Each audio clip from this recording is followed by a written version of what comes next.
Third derivation से मुझे electric field calculate करना है बाय यूजिंग और इनफाइनाइट चार्ज शीट।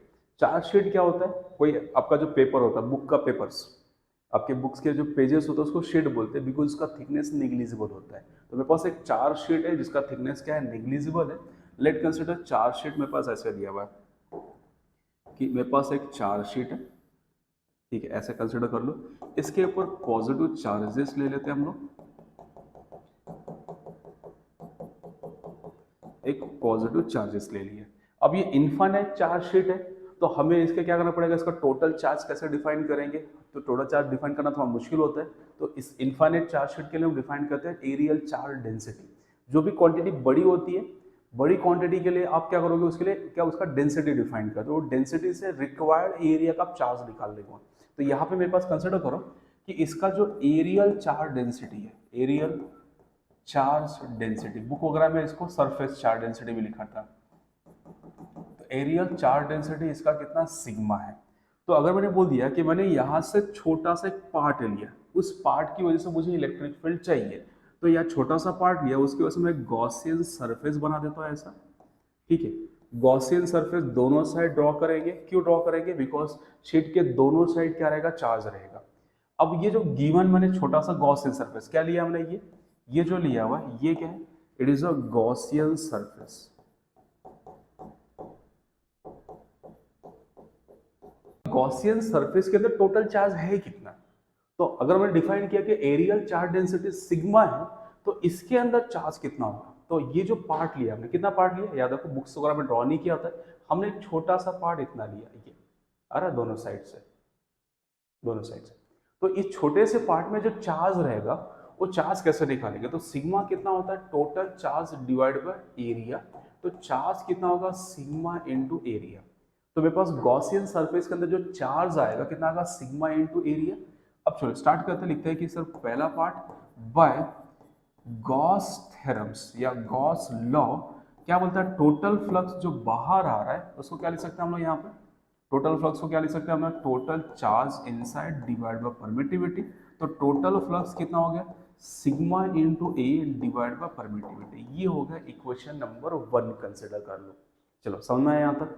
हमने क्या किया, गॉसियन सरफेस ड्रॉ किया ऐसे बाहर की तरफ, शीट बहुत बड़ा है तो छोटा सा पार्ट ले लो शूट से शीट का, उस शीट की वजह से इलेक्ट्रिक फ्लक्स निकालते बाहर की तरफ। आपने छोटा सा शीट लिया, ये वाला पार्ट, शीट का छोटा सा पार्ट लिया, उसकी वजह से मैंने गॉसियन सरफेस बाहर की तरफ बना दिया। अब कंसिडर करो ये वाला जो मेरा सरफेस है, ये सरफेस एरिया बाहर ds हो गया। इसी की वजह से मुझे क्या चाहिए, आउटसाइड क्या चाहिए, यहाँ पे इलेक्ट्रिक फील्ड चाहिए। अब यहाँ पे इलेक्ट्रिक फील्ड दोनों साइड आएगा, फ्लक्स दोनों साइड आएगा, ठीक है। तो कैलकुलेशंस में करेंगे तो पहला क्या होगा, गॉस थ्योरम से ही मिल गया। अब सेकंड निकालते हैं बाय डेफिनेशंस, ठीक है, बाय डेफिनेशंस।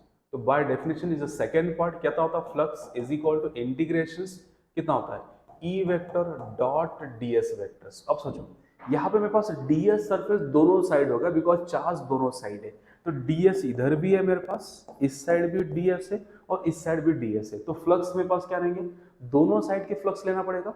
तो यहाँ पे हम क्या करते हैं, दो इंटीग्रेशन के टर्म्स डाल देते हैं, ई डॉट डीएस, इस साइड वाला भी इस साइड वाला भी, ठीक है। तो ये इसको 2 टाइम्स लिख सकता हूँ सीधा, इंटीग्रेशन ई डॉट डीएस, फिर 2 टाइम्स ई डॉट, डॉट को क्या लिखेंगे हम लोग यहाँ पे, डीएस, डॉट हटा देते हैं यहाँ से, वेक्टर्स होते ही कितना होगा, डीएस कॉस थीटा। अगेन क्या होगा, फील्ड बाहर की तरफ है, एरिया भी बाहर की तरफ है, तो क्या आएगा आपके पास, यहाँ से आएगा 2 टाइम्स, ये होगा E D S cos theta cos 0, cos 0 1 हो गया, कितना होगा 2 times E into D S, 2 बाहर और ई बाहर, इंटीग्रेशन कितना, डीएस, डीएस मतलब क्या होगा, टोटल एरिया।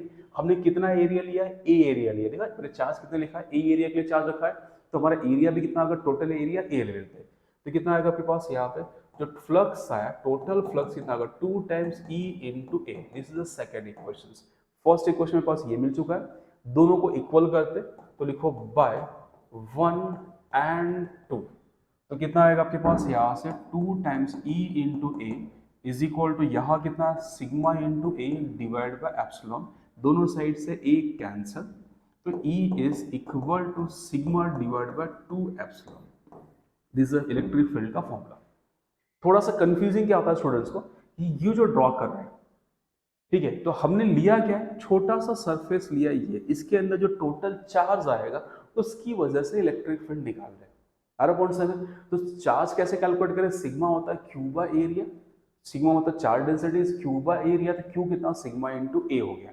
अब ए क्यों लिया, बिकॉज मैंने जो चार्ज लिया कितने एरिया का लिया, इस एरिया को ए कंसिडर करो, ये एरिया कितना आपके पास, it is area is equal to A. तो गॉस थ्योरम से क्या होगा, टोटल चार्ज इनसाइड जो हमने गॉसियन सरफेस बनाया, एक्चुअली दिखाने के लिए वैसे बाहर ड्रॉ करते हैं, तो गॉसियन सरफेस से बाहर लिया हमने, तो गॉसियन सरफेस के अंदर कितने चार्ज आ रहे हैं, यहाँ पे आया देखो क्यू, ये इनसाइड चार्ज कंसिडर करो, तो क्यू इन कितना हो गया, sigma into A, sigma into divide by permittivity. फिर अब निकालते हैं बाय डेफिनेशन, डेफिनेशन में कंफ्यूजन होता है, आधे स्टूडेंट इस साइड का नहीं लेते, चार्ज जो शीट है मेरे पास कंसिडर करो, ये पेज है आपका बुक, ये इस बुक पे जो ये शीट रहेगा, इस शीट पे चार्ज कहाँ रहेगा, इस साइड भी चार्ज आएगा और इस साइड भी चार्ज आएगा, इसको दोनों साइड चार्ज आएंगे, तो इसकी वजह से भी फ्लक्स और इसकी वजह से भी फ्लक्स, तो हमें फ्लक्स दोनों साइड का काउंट करना पड़ेगा।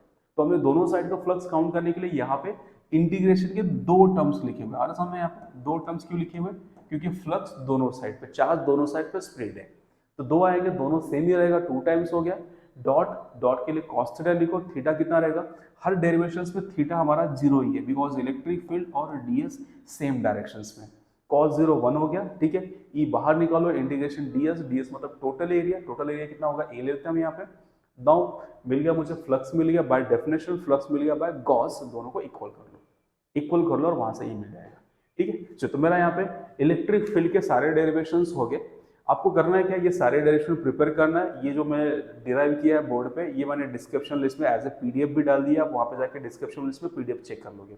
साथ में मैंने क्या किया, इलेक्ट्रोस्टैटिक्स में जितने भी क्वेश्चन बोर्ड में पूछे गए हैं उसका भी पीडीएफ मैंने डिस्क्रिप्शन लिस्ट में डाला हुआ है, तो आपको क्या करना है, डेरिवेशन प्रिपेयर करना है और साथ में क्या देखना है, पीडीएफ ओपन करके देखना है जो मैंने पीवाईक्यू का प्रीवियस ईयर के क्वेश्चन डाले हुए कि इलेक्ट्रोस्टैटिक में कितने क्वेश्चन प्रीवियस ईयर पूछे गए, लास्ट 10 ईयर के क्वेश्चन डाले हुए, तो लास्ट 10 ईयर के इलेक्ट्रोस्टैटिक के क्वेश्चंस आप क्या करोगे, क्रॉस चेक करोगे, डिस्क्रिप्शन लिस्ट में मैंने पीडीएफ दे दी है, ठीक है। साथ में क्या करना है, मुझे वीडियो देखने के बाद एक छोटा सा कमेंट करना है कि आपको कैसा लगा वीडियोस, प्लस आपको कौन सी चीजें समझ में नहीं आई, अगर कोई चीजें समझ में नहीं आया रहेगा कोई पॉइंट्स, तो हम लोग उसको नेक्स्ट वीडियो में डिस्कस करेंगे, तो कंपलसरी आप मुझे कमेंट्स करना है कि आपको कौन सा पॉइंट्स नहीं अंडरस्टैंड हुआ प्रॉपरली, ठीक है। चलो थैंक यू, नेक्स्ट वीडियो में मिलेंगे हम लोग कुछ के लिए क्या इलेक्ट्रिकल पोटेंशियल डिस्कस करेंगे, ठीक है।